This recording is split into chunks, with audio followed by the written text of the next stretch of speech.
जी नाज़िन ख़ुसूसी report तव्हां ॾिठी ज़िक्र कंदासीं गाजी ख्वावर जो धरती टीवी जी 15वीं सालगिरह जो केक काटियो वियो आहे। इन हवाले सां पेश आहे न्याज़ ॾेपर जी हीअ रिपोर्ट। असां जेको धरती टीवी जी 15 सालगिरह मल्हाए रहिया आहियूं ऐं असां सां गॾु हिते अॻूणो चेयरमैन फैज़ल पहाड़ मौजूदु आहे। असां अचो त हुन खां पुछां कि अॼु असांजी ख़ुशी जो जेको ॾियारो उन हवाले सां धरती टीवी जी लाइ तव्हां छा था चओ? धरती टीवी तव्हांजो कमु कीअं थो वणे?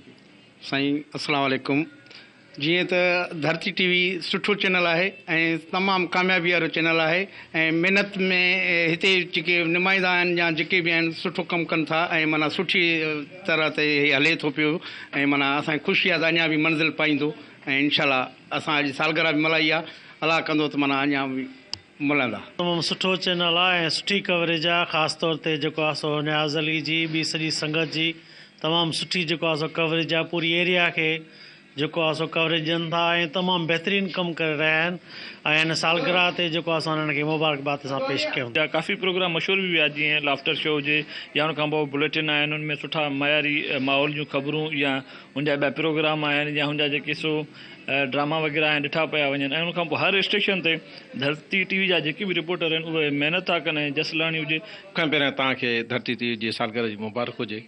धरती टीवी जेको आहे सो बहितर कमु करे रही आहे, हुनजो नेटवर्क बि बहितर आहे ऐं तव्हां बि हिते जेको आहे सो महिनत ऐं जस सां कमु करे रहिया आहियो ऐं तव्हांजे सथ खे जेके बि असांजे मथे एडिटर आहिनि या ॿिया आहिनि उन्हनि खे मुबारक हुजे। असांजी धरती टीवी जेका 15 सालगिरह मल्हाई पई वञे उन हवाले सां गाजी ख्वाड़ जा जेके साहब पी बिरादरी हुया उहे असां सां गॾु धरती टीवी जे जेके सालगिरह में जेको अचे शरीक थिया ऐं उन सां गॾु गाजी ख्वाड़ हाई स्कूल जो हेड मास्टर गुलाम मुस्तफ़ा चांडियो साहिबु, अॻूणो चेयरमैन फैज़ली ख्वाड़ साहिबु ऐं असांजो सोशल वर्कर सिराई मुश्ताक अहमद ख्वाड़ साहिबु ऐं असांजे काउंसलर अहमद रज़ा ख्वाड़ ऐं उन सां गॾु असांजा जेके साहब पी बिरादरी हुया बादशाह जान ख्वाड़ ऐं मुदसर ख्वाड़ ऐं ॿियनि बि दोस्तनि अची इन सालगिरह में शिरकत कई ऐं साईं जन इहा जेको आहे सो चयो त धरती टीवी हिन वक़्तु तमामु अॻिते वधी आई आहे ऐं हीउ जेको सालगिरह जो जेको प्रोग्राम रखियो वियो इहा बि जेका धरती टीवी जी वॾी हिकिड़ी कामयाबी आहे। ऐं असां धरती टीवी जी जेका सथ आहे MD ज़हीर मीरानी साहिबु